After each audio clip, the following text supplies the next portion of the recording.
Basic crochet സ്റ്റെപ്സിന്റെ third പാർട്ടിലോട്ട് എല്ലാവർക്കും സ്വാഗതം.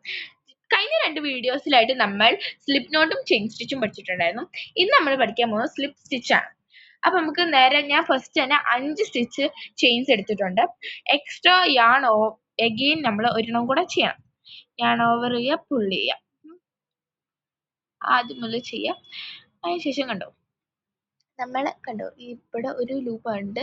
Second ചെയിനിലോട്ട് നമ്മൾ കയറ്റി കൊടുക്കുക. അതിന് ശേഷം കണ്ടോ ഇങ്ങനെ ഒന്ന് കയറ്റി കൊടുത്തതിന് ശേഷം നമുക്ക് 2 ലൂപ്പ് കിട്ടും.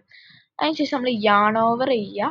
നമ്മൾ 2ലൂടെയും കയറ്റണം. ഫസ്റ്റ് ഒരെണ്ണത്തിലൂടെ കയറ്റുക, സെക്കൻഡ് എഗെയിൻ ഒരെണ്ണത്തിലൂടെയും കൂടെ കയറ്റുക. കണ്ടോ അങ്ങനെ നമുക്ക് ഒരെണ്ണം എഗെയിൻ കിട്ടും. ഇതിനെ നമ്മൾ വർക്കിംഗ് യാൺ എന്നാണ് പറയുന്നത്, വർക്കിംഗ് ലൂപ്പ് എന്നാണ് കേട്ടോ പറയുന്നത്. എഗെയിൻ നമ്മൾ സെക്കൻഡ് ചെയിനിലോട്ട് കയറ്റാം. കണ്ടോ അതിന് ശേഷം നമ്മൾ യാൺ ഓവർ ചെയ്യുക, 2 ചെയിനിലൂടെയും കൂടെ കയറ്റി കൊടുക്കാം. ഭയങ്കര സിമ്പിളാണ് ഇത് ചെയ്യാനും. ചെയിനിലോട്ട് കയറ്റുക, യാൺ ഓവർ ചെയ്യുക. It's very simple to do it. And again നമ്മൾ ചെയ്യുകയാണെങ്കിൽ ഭയങ്കര ബ്യൂട്ടിഫുൾ ആണ് കാണാൻ. നമ്മൾ ചെയ്ത് പഠിക്കുവാണെങ്കിൽ നമുക്ക് ഭയങ്കര സൂപ്പറായിട്ട് കിട്ടും. ഫസ്റ്റ് ചെയ്യുമ്പോൾ കുറച്ച് ബുദ്ധിമുട്ടൊക്കെ ഉണ്ടാവും.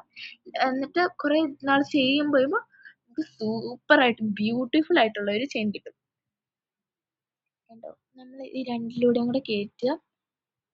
ഇങ്ങനെയാണ് നമുക്ക് വരുന്നത്. നല്ല ഭയങ്കര ബ്യൂട്ടിഫുൾ ആണ് കേട്ടോ. ഇതിപ്പോൾ ഞാൻ ഒറ്റ ലെയർ മാത്രമേ ചെയ്തിട്ടുള്ളൂ. ഇങ്ങനെ എഗെയിൻ മേലോട്ട് പോകുമ്പോൾ ഭയങ്കര രസമാണ് കേട്ടോ ചെയ്യാൻ. It's very beautiful to see it. അപ്പോൾ എല്ലാവർക്കും മനസ്സിലായെന്ന് വിചാരിക്കുന്നു. അടുത്ത വീഡിയോ കാണാം. Thank you for watching. By.